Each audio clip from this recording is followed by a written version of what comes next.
morning. This is Tampa Home Talk. I'm your host, Katrina Madewell. Thanks for listening. We have an exciting 2 hours planned for you as we do every single Friday week. And today's particular show is all about, is it worth it? The advantages of hiring an agent to help you buy, sell a home, and find the best one for you. We've got a couple special guests hanging out in the studio with me, as well as my counterparts. Adam Talley with Talley Insurance. Leo Cannyn with Barrel Engineering and Inspection. And I got a couple special guests hanging out in the studio with me today. Mr. Don Hill, he is the publisher for Tampa Real Producers. Welcome to the show. Yeah, great to be here. Appreciate the invite. Looking forward to diving into some topics today with some of our rock star realtor producers on the panel here. We are going to have a lot of fun. So we're going to talk a little bit about what you guys do and a little bit about why my other guest is also in the studio, Miss Stephanie McElroy. Welcome.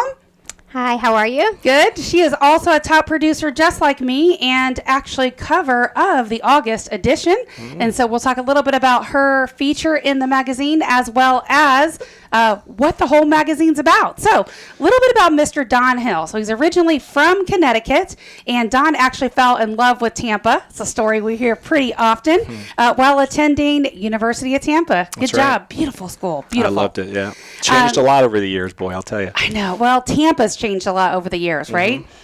So your degree is actually in business management, and you were a division manager for Vector Marketing, also known as Cutco, yes, right? Everybody knows the Cutco knives. You know, we've all been trying to get recruited as a college kid. Hey, I've sold Cutco before, so I get it. There we go. I meet them all over the world, man. I meet them all over the world. And so you were a rock star there, right? You sold a lot of Cutco. I'm in the Hall of Fame, actually, yes. So tell me more about that. Well, I was a college student, like most people, and saw a poster up at my school. I applied for a summer job, and I was not very good at it right away. I ended up not being one of their top sales reps at all in the beginning, but I stuck with it, kind of learned a lot of important lessons about the importance of persistence in sales and eventually trying to get my skill sets up.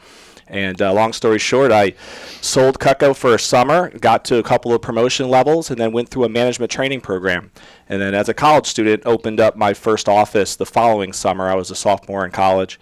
And I opened up an office in Martha's Vineyard, Massachusetts, which was an amazing summer, one of the best summers of my life still to this day. And I recruited about 42 college students to sell for me in my office. The following summer, got my receptionist staff in place, and we ended up being one of the top, that league is called a branch management competition.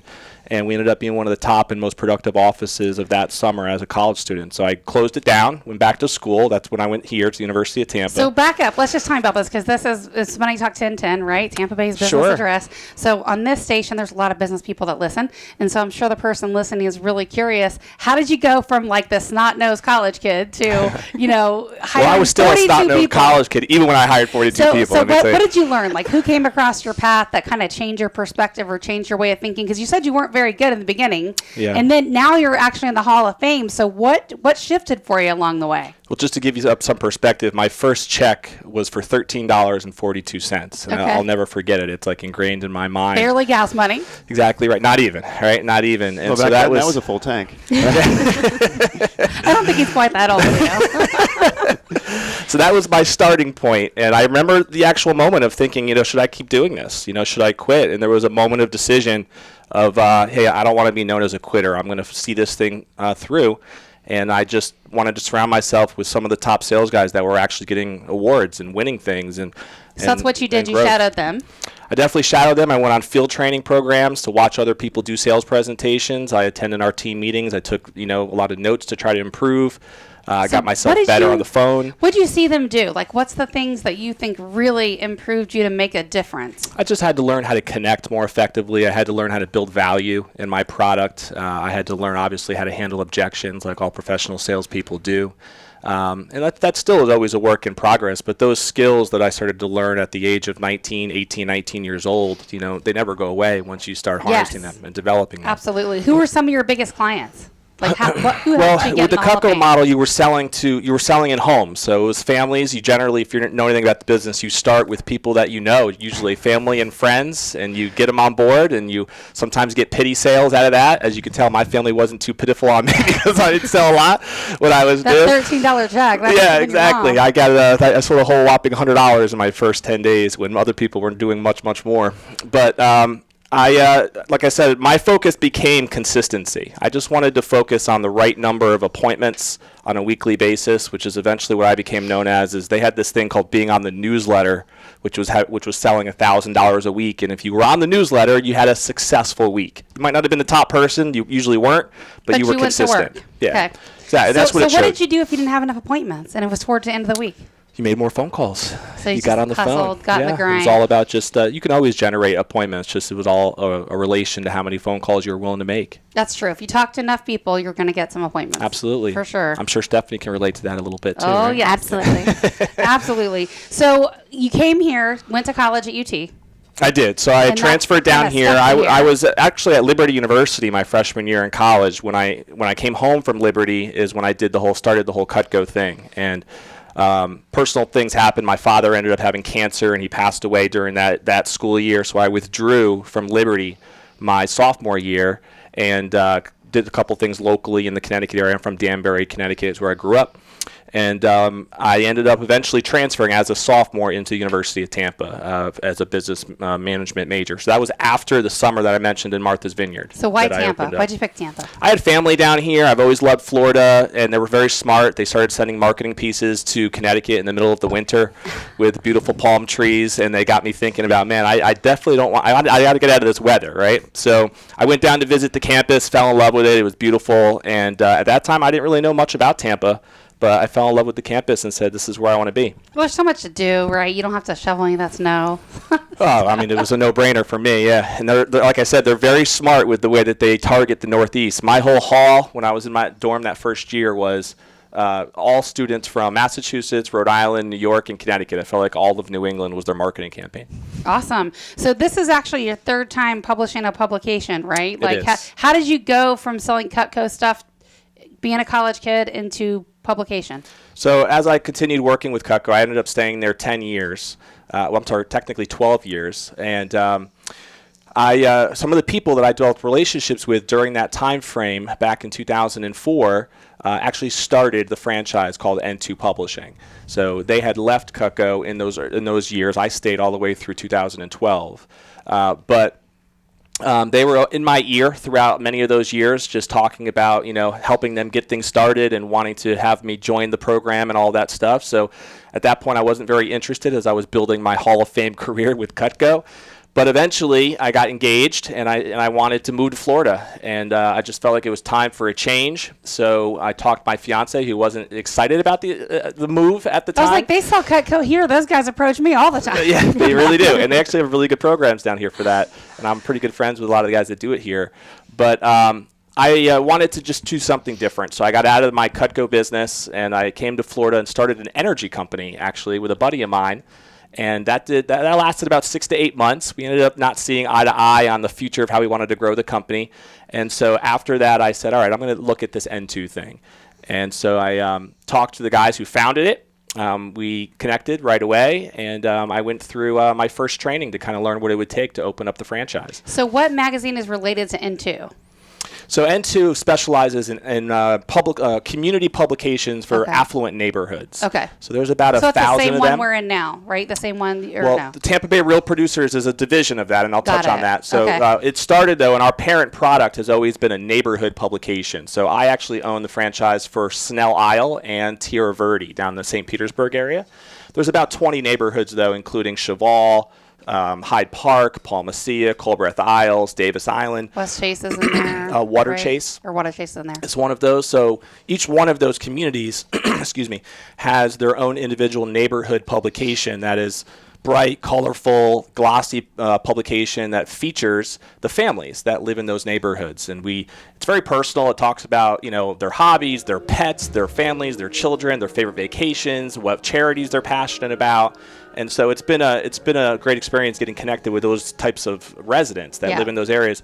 But over the years, realtors were always my number one client because they farm so many of those communities. Right. Farm means basically how agents kind of target a specific neighborhood. Yeah. For the person listening, it's kind of like real estate lingo. All right, you're listening to Tampa Home Talk. We do have to roll to a break here in just a few minutes. If you're curious about the publication, what neighborhoods it's in, you can reach out to us on our off-air number, 813-377-2775. You can call or text 813 888-377-2775. When we come back, we'll continue the conversation with Mr. Don Hill and talk about some of the families that you have highlighted in some of the neighborhoods that you feature. Sweet. All right, we'll be back. Stick around right after this break. Well, good morning. Welcome back. You're listening to Tampa Home Talk. This is Leo Cannyn with Adam Talley, Katrina Madewell, and we are learning all about Don Hill and his ability to kill carrots and cut tomatoes. Don't forget about cutting rope either. Yeah, I heard that You got to cut the penny. And That's the pennies, thing. that's true. I Yes. heard that tomatoes and carrots were chosen because people think they're hard to cut, but they're really easy. That's an interesting point. I never heard that before. That could very well be the case. I is always the thought it was just engineer because brain. Yeah, because you take a carrot, you like push it up, you like slap it up against a desk and it cuts, and tomatoes just slice very easily. We did teach a lot of the sales reps to make sure they integrated food into the presentation. Well, yeah. Rather than just pennies, rope, and leather, we wanted to make sure food was integrated. Well, for yeah, sure. because when you're thinking about what you're going to use the knife for, you're either appealing to the kidnappers or you're appealing to the chefs. They're like, what are these people chopping up here? Hopefully your steak is Most of these stay-at-home moms were on the chef's side, yes. Possibly the kidnapping, as we learned last week. We did. Well, oh my gosh, I meant to I'll get it ready for the next break. We had some comments on our off-air number, you know how they can text or call. It was so perfect. I wish I had seen it during the show. I'll share it after the next break. I'll get it. It's amazing. That's awesome. You'll love it. It was pretty funny. I was like, dang, we should have had that. I'm more curious about this publication. So you guys had We're a gonna kidnapper on the air last week? No. The divorce attorney. We had a divorce attorney. who talked about child custody. Oh, very Yeah, nice. so the kidnapping just kind of flew right into there. Yeah. That makes sense. No, I don't want to. Well, he was talking about how people like steal the kids and leave Across the country. state lines, across country lines. Scary, really. Yeah. I got 4 young ones at home. It's like the biggest my fear you goodness. have as a parent. Yeah. That's a lot Yeah. of kids. Especially I the know. smaller they are, right? Our When they house get is to a bit of a zoo teenagers. right Yeah. now. Well, you got them with the wristband with the Cutco knife that comes out so they can cut the rope, right? We do know how to intimidate them. I could say that much. No, but we have 4 that are 5 and younger, so our house is a little wild. That's It's a lot. wild. There's a lot of energy in It's that just house. still fun, right? At this age, I have a wonderful wife. She's a bit of a warrior, and she manages it all very well. instead of wrangling cats, she wrangles kids, right? Exactly right. So, And we have a cat and dog too, so there's a little bit of wrangling of that going on as that's well. funny. With your publications, for example, like Snell Isle, when you first published that, I'm just curious, how do the neighbors respond? And then what do you launch with your first publication, right? Because I guess, how often does it drop? Is it monthly? It's monthly. Okay. Yeah. So if people see it over time, month after month after month, and they see neighbors featured, and then eventually they might know one of those neighbors, then the dots kind of connect, and I'm sure when you reach out to them, it's kind of cool because they Absolutely. know how you are. How do people how did they first react to it? Like, say, the first month you go in, and do you have neighbors actually still highlighted in that first edition? Oh, absolutely. I mean, how a lot of the first ones get started, at least for me personally, is as I was in what we call the ramp-up phase. It's usually about a 4 to 6 month process in order to get a publication off the ground. And so that ramp-up phase, the sole focus is creating advertising dollars and getting partners on board. A lot of the business owners that I was meeting with during that ramp-up phase, some of them also happen to be residents of Snell Isle. If you know anything about that area, there's a lot of business owners on that 4th Street North area and downtown St. Pete, and many of them are residents of Snell Isle. So I was able to get a lot of connections through that, even just through the ramp-up phase. I knew a couple of people that lived there even prior, just from personal connections that I happen to have in the area. So it was thankfully, welcomed very enthusiastically. The residents loved what it was all about. We immediately got people that were spotlighted and treated as micro celebrities in Right. the community. So that was kind of a cool Micro-celebrity, way. I like that. Yeah, man, it was. So we had no issues in terms of content. Content has never been an issue. Right. That comes piling in.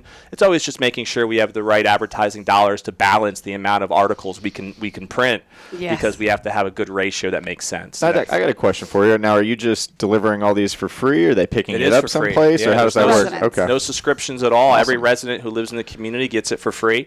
How everything is paid for is through our partnerships with local business owners Right. that want to develop relationships with that community. Because they're nice magazines. They're obviously not free to produce. So No, they're not. They and definitely to cost keep- a lot. I wish they were free, but they Yeah. cost a lot of money. To keep them free to the residents, that's where the sponsors come into play. Without a doubt. Yeah. So So- to kind of just make sure the story is connected. So with the neighborhood side, as I mentioned earlier, I started developing some pretty good relationships with a lot of top realtors in the area, especially in that St. Pete area. the Bonnie Stricklands of the world and Danya Perry and some of the people. The Yes team is down in that area and many others. And there's a couple big RE/MAX offices in that area. So I always found that they were my number one client. And because I personally love real estate, I like investing in real estate. I read Rich Dad Poor Dad when I was 18, and I got enthusiastic about the idea of investing in real estate. I always felt like I had something to talk with them about, that I connected at a higher level than your typical other client, for example, or just a normal business owner. And so nationally, we found the same trend.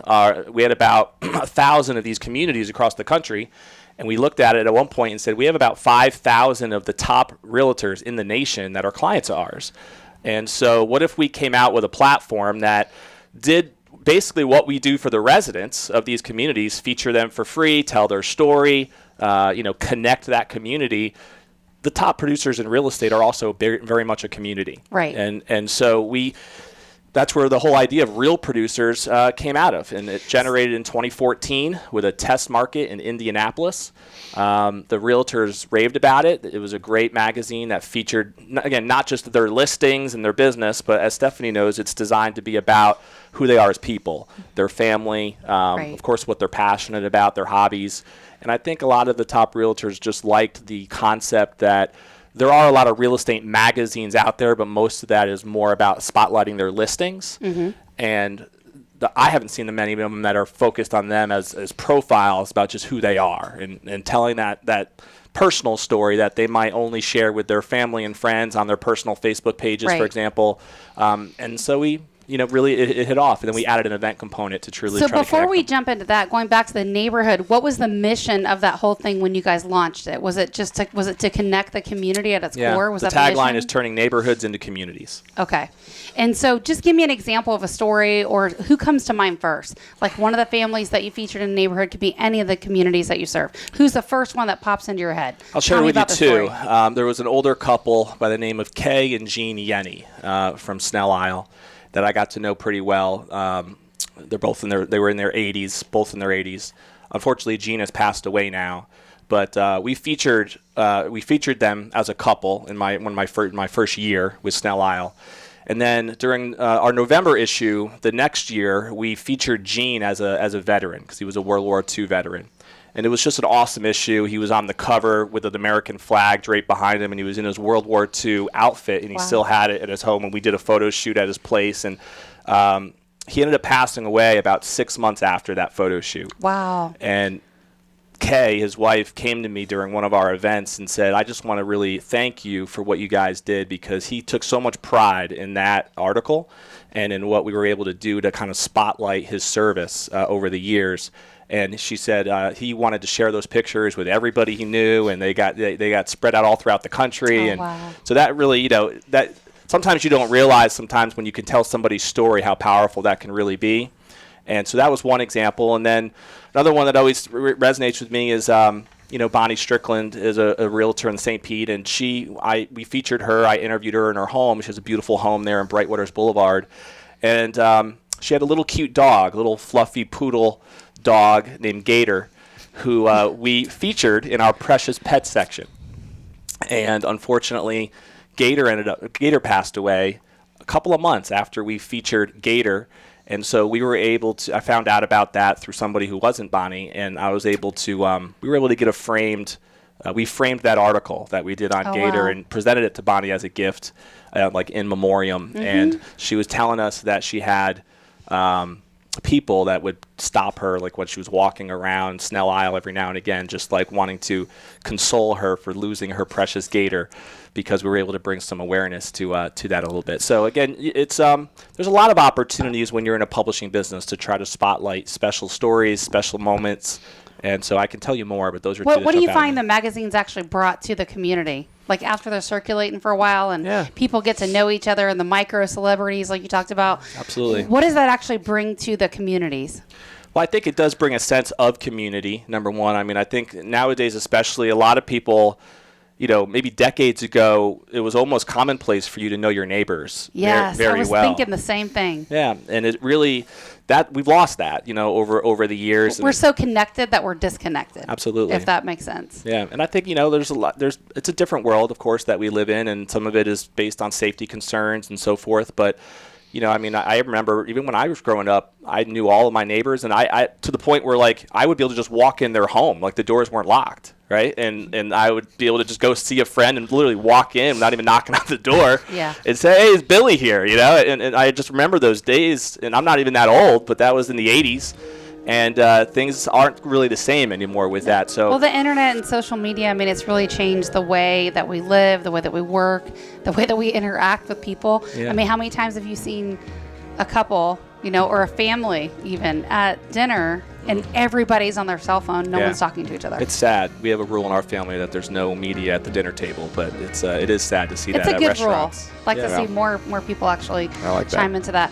All right. This is Tampa Home Talk. Our off-air number is 813-377-2775. If you want to connect with myself, any of our guests, Adam, Leo, again, it's 813-377-2775. When we come back after the break, we're going to talk to Miss Stephanie McElroy. McElroy. Want to make sure I get that right.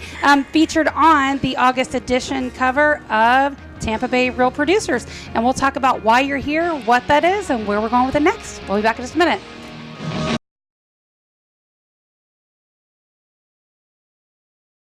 And welcome back to Tampa Home Talk. This is Adam Talley with Talley Insurance, joined by Katrina Madewell with Keller Williams. That's and me. Welcome.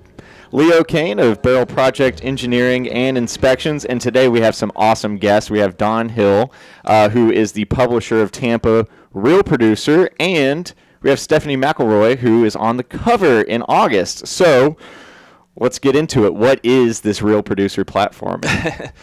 Well, we were talking earlier about the neighborhoods that we represent with N2 Publishing, which is the parent company, and I told a little bit of the story of how Real Producers started. Right. So we've started, like I said earlier, from that one test market in Indianapolis, and it's grown like wildfire. So there's now 100 markets across the country. I own the franchise for Tampa Bay, so it's called Tampa Bay Real Producers, tampabayrealproducers.com. You can check out the website. And so it's an opportunity for us to feature the top 500 realtors in the Tampa Bay market. For somebody like Stephanie to be in that top 500, they would have had to produce about $10 million in volume last year to be in that group. So there's about 15,000 licensed realtors in Tampa Bay. Wow. So to think about the top 500 15,000, that's crazy. Yeah, The it's that number's top low, 3 to 5% actually. generally. Yeah, I think it's higher. Yeah, I think so too. Yeah. It's even higher now? Okay. Oh, yeah. It Very grows cool. by 300 a week. There you go. Wow. Until the market shifts and they'll go back down. That's right. Well, there's not a huge barrier to entry for somebody to get a license, and so for many people, it's just a fun thing to have to help out family and friends, and that's fine. There's nothing wrong with that, in my opinion. But at the end of the day, our platform is designed to really try to harness and feature the people who are the real movers and shakers of the community. So let's talk about this, because I'm sure Stephanie, just like me, we get this invite right to this mixer, and high producing agents like myself, like Stephanie, people are like our phone rings more from people trying to sell us stuff than it does our customers. Absolutely. So if you want to know why realtors don't always answer the phone, it's because we're trying to avoid the people that are selling us stuff so that we can actually talk to our customers. Absolutely. Fair enough, right? So when you guys have a mixer, we're like, what's this about? And then it's that peer-to-peer. Are you going? So talk about, how do you actually engage with the agents in your platform? How do you get them on board, especially when you're new, right? Yeah, absolutely. It's a great question. And I think I've experienced that back in the days with my neighborhood product, where I actually was trying to sell them something and see what that initial reaction was. But I think one of the things they really appreciate about the Real Producer platform is that we're not selling them anything, and we're just there to try to provide value and recognize and celebrate their successes about who they are, and use it as an opportunity to help in any way we can to help brand them. I've had realtors tell me that they love using the magazine on their listing appointments. It just adds some additional credibility. I've had brokers say that's a cool thing for them to use even for recognition at their team meetings in their brokers' offices. I've had realtors who are not yet in the top 500 tell me, hey, this is something that's giving me some motivation to want to get in the top 500 so that I can get featured. Because like Cutco, a lot of them quit in the first 3 weeks. Without a doubt. Absolutely. And so I think, like anything else, maybe in the beginning, it's always a little bit more challenging to just educate a realtor on what it's all about. But usually within the first 5 minutes when I sit down with a realtor, I can outline exactly what our platform is. And thankfully, I had the leverage of knowing that Real Producers was existing for years before I started to do it here in Tampa Bay. We have a very successful market in Orlando. It's one of the top in the country. A good friend of mine, Aaron Ludin, started that about 3.5 years ago. And they have a very engaged platform of they did an awesome awards ceremony this year called the Orpies. Oh, wow. And it recognized the top 500 realtors, but all kinds of fun awards like Social Media Realtor of the Year and all these different things. That I went to the event. It was a black tie affair. Oh, wow. It was at an old museum in the middle of Orlando. And just to see the pride of these realtors with their teams when they got recognized and won something that was honestly 2 years ago didn't even exist. As far as the award ceremony goes. So talk about your goal, like when you're getting a lot of agents together, like myself, like Stephanie, and other people that are really in this top 500. Yeah. What's your goal for that at the end of the day to get agents like us connected? The goal is to create a stronger sense of community among the top producers, and we all know that real estate is a competitive industry and a competitive business, and so sometimes that competition can cause friction or make things go ugly, and ultimately, I firmly believe that givers gain is a philosophy that I've learned about years ago. And if you are a top producer, and the reality is that a lot of their listings are co-op deals anyway with a lot of other top producers in the area. And here's the thing that I found, Don. I've been doing this for almost 3 decades. I've been in this space. The likelihood of Stephanie and I competing for the exact same listing is slim to none. Absolutely. It would almost never happen. And honestly, many of the top people like her, we become friends. And so even if we were competing against it, and let's say the customer said, well, I can't decide. Like I want to hire Stephanie and I want to hire you. There's been times that I've went in and I've co-listed something with another agent, but it's almost never happens that you compete for the same exact listing. Absolutely. I completely agree. And so the objective is to provide a venue for top producers to be able to share ideas, and it's a masterminding philosophy. Right. So that they can learn and grow and help each other in terms of growing the business. So ultimately, the tagline really is to inform, inspire, and connect. And so we do inform a lot of the top realtors, hopefully through our Facebook, our social media, as well as through the publication itself, inform them about up-to-date trends in real estate. But a lot of their brokers do that. Right. But also, more importantly, inform them about who the other top producers are and their story. I've had realtors say things to me like, I get to know who the top producers are in my brokerage because a lot of the events they go to are very broker-specific. Right. But a lot of times they know the names of the people who are top producers in other brokerages, but they don't know them personally. Well, let's face it. If you're in the top 500, you're busy, right? I mean, Totally. Stephanie's husband's here in the studio with her. I'm sure he can attest. He would say the same thing that my husband says. It's not, real estate's not a career where you're going to be home every night for dinner. It's just not. Right. Never. Like basically never. So talk about, I'm sure is it already launched or it's about ready to drop? Just got launched. Okay, so it just got launched. So you've already been through like your photo session, your feature. Yes. Like tell me about the experience. I'm sure it was exciting. It was very exciting. It was really comfortable for me. The person that did my interview and that first reached out was Stephanie Shaughnessy. She is fantastic. She's really easy to talk to. It was a really great experience. We both walked out of there, kind of wondering, did we really make an interview? Is that really what just happened? Or did we just talk? And it was kind of a blessing behind that, right? You get the real true sense of what it's supposed to be in a magazine when you're really just having a conversation. So let's give the person listening a sneak peek on what is that drop in this month's issue going to look like? Oh my goodness. So I think that the tagline or the focus on that was something about that I fly high, I guess, by staying grounded or something. But truly what it is basically just the balance of me trying to still maintain a really effective business and trying to maintain a home life as well. Which is what we just talked about. Which is really tough. I have 2 kids. And how old are your children? 13 and 14. Okay. 2 daughters. So very close in age. And so I guess the blessing of that is that they were young and at the office with me at the same time. And now they're older. They stay home by themselves, which is a blessing too. But how long have you been in real estate? 17 years almost. Okay. So first licensed in 2002. So a long time. Yeah, so it's been a long time. Absolutely. There was a time period there when my kids were really young, after the birth of my second daughter, that I did stay home a while, just worked for family, friends, things like that. And then somehow came back at full force in 2012. And that's it. Basically haven't gone home since. So tell me about like your, if I were to ask you about like your genetic makeup of your clients? Like, who are the people that you serve? Well, it's interesting. I think that, everybody has their big why of why they do this. And I'm the softie when it comes to somebody's story that, I think my clients are very diverse. I think that I've got the business people, the, vice president of a company, a Fortune 500 company on one hand, but I've got somebody else that's buying their very first home. Right. And it's a struggle. And I truly embrace both sides of that. I get a lot out of that. I truly. So tell me about your why. Why have you been doing real estate for 17 years? I do it for my family. I'm doing it trying to provide a life for them that they'll want to lead. And I think it's about leaving a legacy. I want to show my daughters that, hey, listen, this is, sorry guys, but it really is a male-driven business for so many years.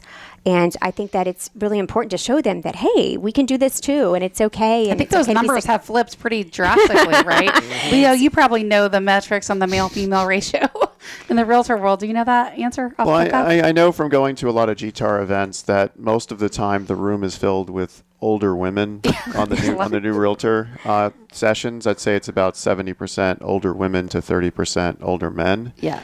And then it's probably 50 and up on the age. You get your slew of 20-year-olds that will not be there for more than 2 or 3 weeks selling houses. But yeah, the more successful I'm seeing more women than men. And if you're that 20-something, right, and you're listening to this show right now, or you're the parent of that 20-something, and you're listening to Tampa Home Talk right now, reach out to us because we are in growth mode. We are looking to, take little people like that under our wing and really little people. youngins, the youngin 20-somethings, like the person I wish I had. The whippersnappers. When I was 20. Fair? The person I wish I had when I was 20. Absolutely. I don't know about you, but it wasn't that abundant to just No. follow somebody that was in the top 500. Somebody that wants a mentor, maybe. It wasn't that easy to Right. locate that person, right? The internet was not like it is now. Yeah. No, and you didn't really have the same closeness. I think that's the interesting part of like real producers and being at events that way, that you truly do connect with those other agents around you that are successful.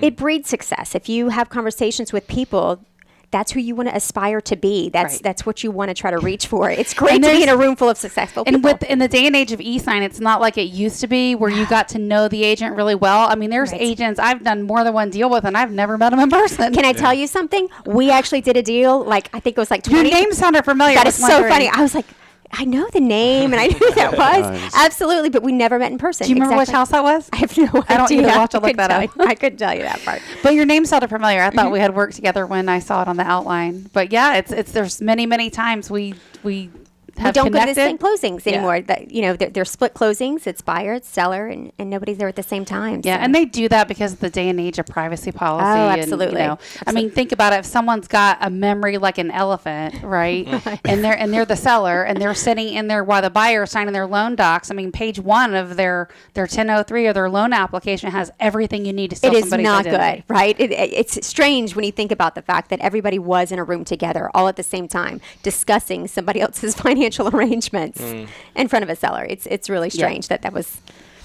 commonplace for so long. Well, it's changing, and I think it makes sense. And I know, I've had different people over the years that were like higher profile sellers or buyers that wanted the confidentiality of that, right? Or if you have the deals that go south with the buyer and the seller, and you're trying to keep things calm, those Keep them would be separate. split. Yeah.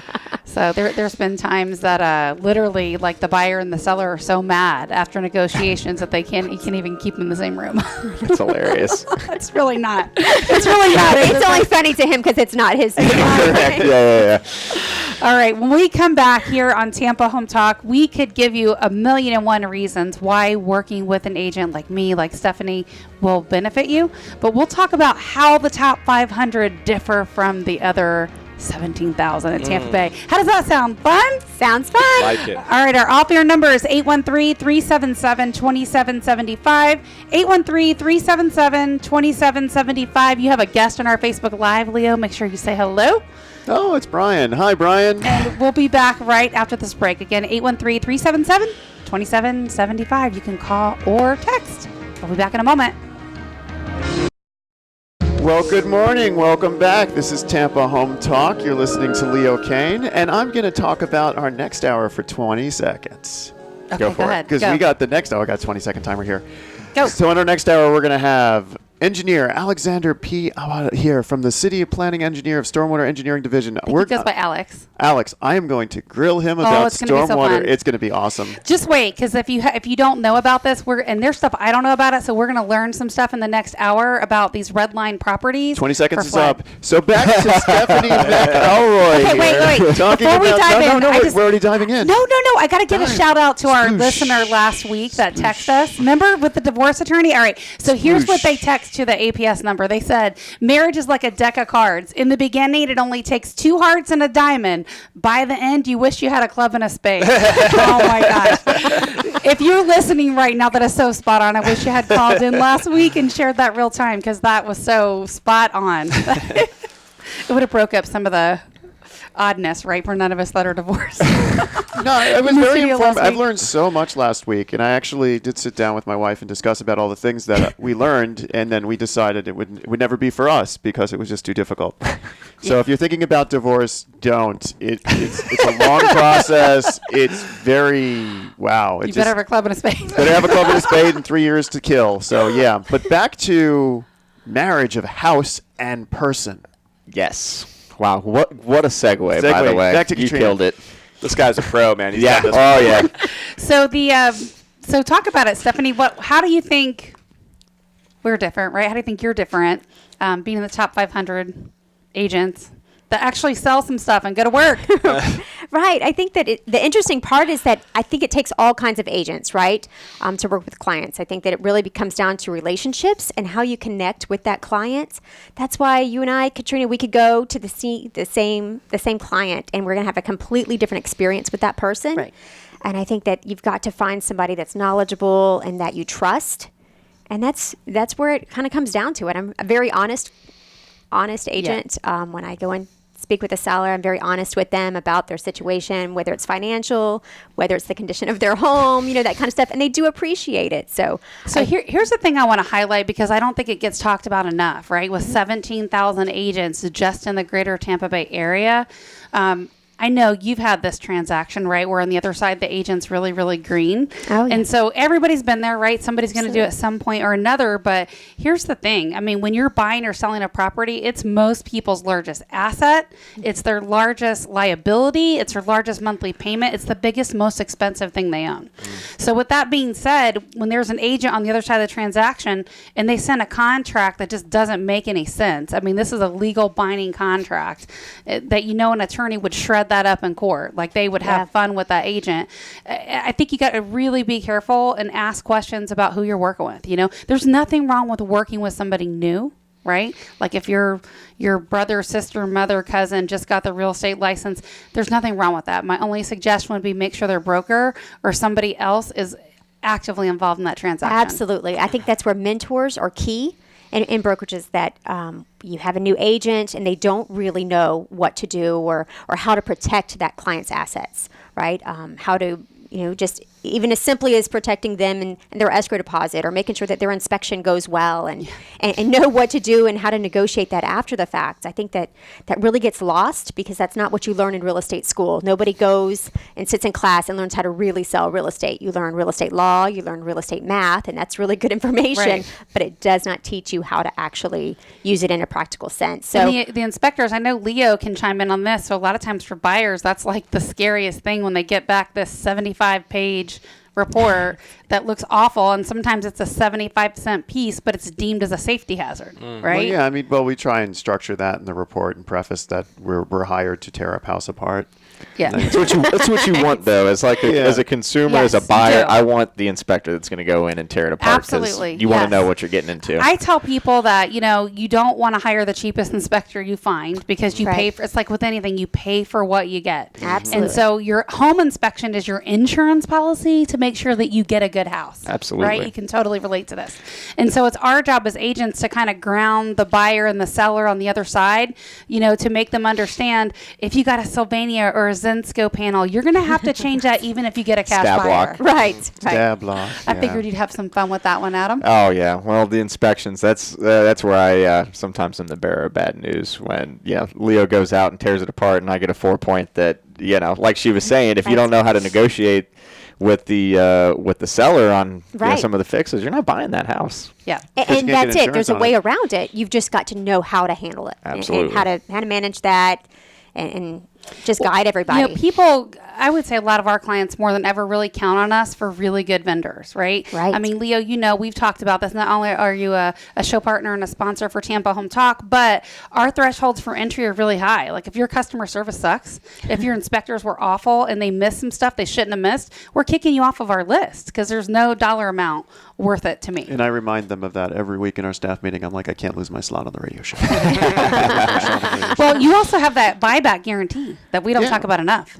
Well, yeah. I mean, if we miss something or they think we missed something in our inspection and they said they wouldn't have bought the house if we had point this in the report, we'll buy the whole house back. Wow, Pretty that's great. dang good guarantee, That isn't doesn't it? happen much in this industry. Yeah, that's for 90 days. And we're actually toying around right now with a 100-day warranty. Trying to work out the pricing on that to see if we can also offer that. So we'd have the $100 handyman credit for any service. It's not through us, but any service after inspection. The buyback guarantee, if we miss something, we'll buy the house back, and some warranty, 100-day warranty, all trying to reduce liability and provide better service to our clients. Yeah.